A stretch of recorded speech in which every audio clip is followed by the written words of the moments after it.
आशा करता हूं आप सब बहुत अच्छे होंगे। मेरा नाम है सिद्धांत अग्निहोत्री। स्टडी क्लोज पे आपका बहुत बहुत स्वागत है। एक बहुत ही दुखद घटना सामने आई है दोस्तों, होली के पावन अवसर पे उज्जैन महाकाल मंदिर, हम सबको पता है, कालिदास से लेकर लगभग हर पुराणों में, शिव पुराण में महाकाल का वर्णन मिलता है। मैं बताऊंगा महाकाल के बारे में भी आपको, मैं तो गया ही हूं।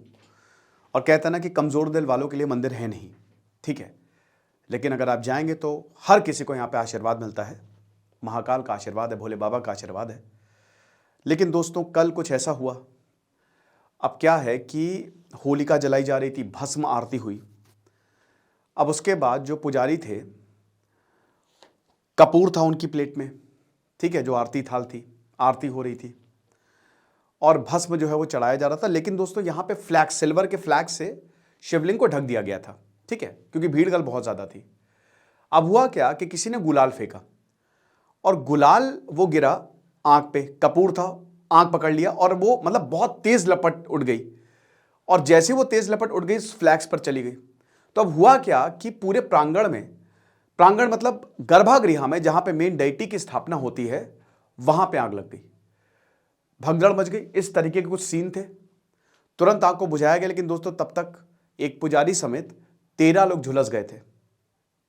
अभी तो किसी की जान जाने की घटना नहीं सामने आ रही है और ना ही हो ऐसा, लेकिन काफ़ी लोग क्रिटिकल कंडीशन में हैं। यहाँ पे जो सीएम हैं, उन्होंने, जो मोहन यादव हैं, उन्होंने 1-1 लाख के मुआवजे का ऐलान किया है। उनके बेटे भी यहाँ पे मौजूद थे जब ऐसा हुआ। तो उज्जैन महाकाल मंदिर में आग लगी जिसमें लगभग 14 लोग झुलस गए। बहुत ही दुखद घटना थी ये। तो देखिए, मंदिर के जो मैनेजमेंट है, देखिए सरकार को उस पर ध्यान देना पड़ेगा, मंदिरों को भी उस पर ध्यान देना पड़ेगा। जैसे मैं सोमनाथ गया, सोमनाथ में मुझे बहुत सबसे शानदार मैनेजमेंट लगा। मतलब मैं इतने मंदिर गया हूँ, लेकिन सोमनाथ का जो मैनेजमेंट है कमाल है, भीड़ को मैनेज करने का। मैं ओंकारेश्वर गया, वहां पे मुझे मैनेजमेंट बिल्कुल सही नहीं लगा। इतनी ज्यादा भीड़ गर्भगृह में, इतनी ज्यादा भीड़, मतलब लोग एक के ऊपर एक लदे जा रहे हैं। वृंदावन में तो दोस्तों भी भगदड़ हो ही गई थी, परसों की न्यूज़ है। होली जो वहां पे मनाई जाती है, सबसे फेमस है देश की होली वहां वृंदावन में, बाके बिहारी, वहां इतनी ज्यादा भीड़, मतलब आप ये समझिए कि अभी एक वीडियो सामने आया था कि एक औरत उसमें सांस नहीं ले पा रही है, बहुत ज्यादा बेहद।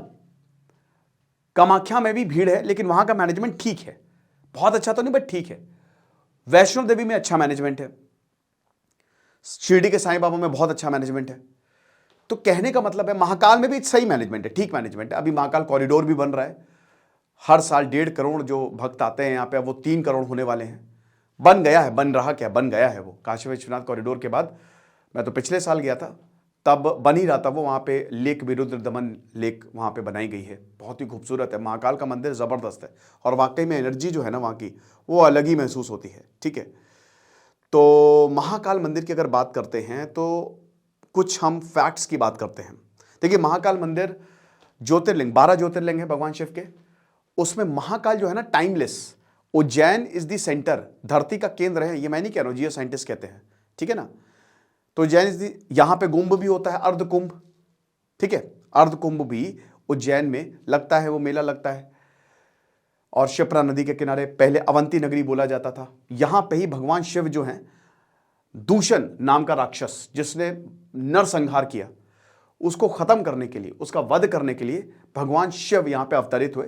लेकिन जब दूषण को खत्म किया तो यहां पे लोगों ने कहा कि भगवान आप यहीं रह जाओ।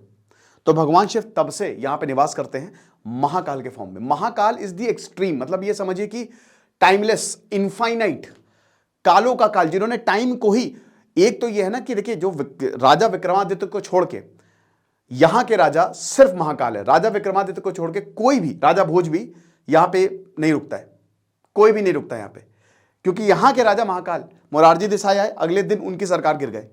येदुरप्पा आए, कुछ हफ्ते बाद उनको इस्तीफा देना पड़ा। अब ये कोइंसिडेंट था या क्या था, लेकिन दोस्तों यहां पे कोई अगर प्रशासन में वो आता है, उसी दिन चला जाएगा, रुकेगा नहीं। भस्म आरती होती है यहां पे, भस्म आरती। तो क्योंकि देखिए, जब दूषण का वध किया ना, तो महाकाल ने पूरा भस्म, मतलब उन्होंने श्रृंगार उसकी राख से किया, ठीक है, कि ये देखो ये हूं मैं, है ना। तो भस्म आरती होती है। और यहां पहले तो दोस्तों चिता से लाई जाती थी भस्म। हाँ, तो मैंने बताया ना, ये मतलब ऐसा इलेक्ट्रीफाइंग एटमॉस्फेयर होता है। लेकिन बाद में अभी जो कपिला गाय हैं उनके गोबर के कंडों से वो भस्म को चढ़ाया जाता है, ठीक है, क्योंकि एक्सट्रीम भी हो गया। फिर कथा भी है एक कि एक बार चिता में जो शमशान घाट, वहां पे कुछ भी नहीं मिला, तो जो पंडित है उन्होंने अपने पुत्र की बलि दे दी, तो मतलब महाकाल पे अर्पित कर दी। तो फिर जब महाकाल ने ये देखा तो वो बहुत प्रसन्न हुए और मतलब भक्ति से प्रसन्न हुए और जीवन दान दिया, वापस पुत्र को जिंदा किया और बोला कि आज के बाद मुझ में भस्म नहीं, जो गाय के कंडे हैं उन्हीं से ही, उसी का ही भस्म तैयार करके आप उस पर लगाओ। तो अब तो ये होता है, राइट। और चमत्कारों का मंदिर है ये मंदिर जो है चमत्कारों का है। अगल बगल उज्जैन में स्टेशन है, आसानी से आप जा सकते हो, और घाट बने हुए शिप्रा नदी के किनारे किनारे आप चलते, जो बहुत ही खूबसूरत है ना। एक अलग सा ही थोड़ी दूर पे ओंकारेश्वर है, नर्मदा नदी के किनारे बसा हुआ, वो और खूबसूरत है, ठीक है ना। लगभग 150 किलोमीटर इंदौर होते हुए आप चले जाओ तो वहाँ पे ओंकारेश्वर, वो भी एक ज्योतिर्लिंग है ना। तो ये चीज़ है।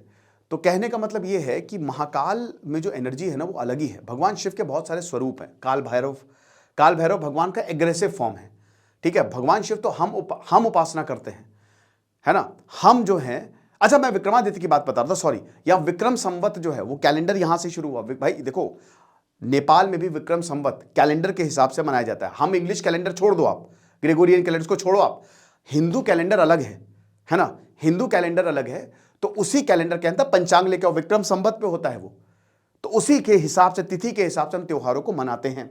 तो इसीलिए कहते हैं यहां से वक्त की, टाइम की शुरुआत हुई, वक्त ही यहां से निकला, ठीक है। तो हम काल भैरव की बात कर रहे थे, तो काल भैरव बेसिकली एक्सट्रीम फॉर्म, हम भगवान शिव के एक्सट्रीम फॉर्म की पूजा करनी है तो साधना करिए, मेडिटेट करिए। काल भैरव की अगर आपको उपासना करनी, महाकाल की उपासना करनी, तो साधना तो करनी पड़ेगी। लेकिन 90% लोग नहीं कर पाते, बहुत मुश्किल होता है, आसान नहीं है मेडिटेट करना।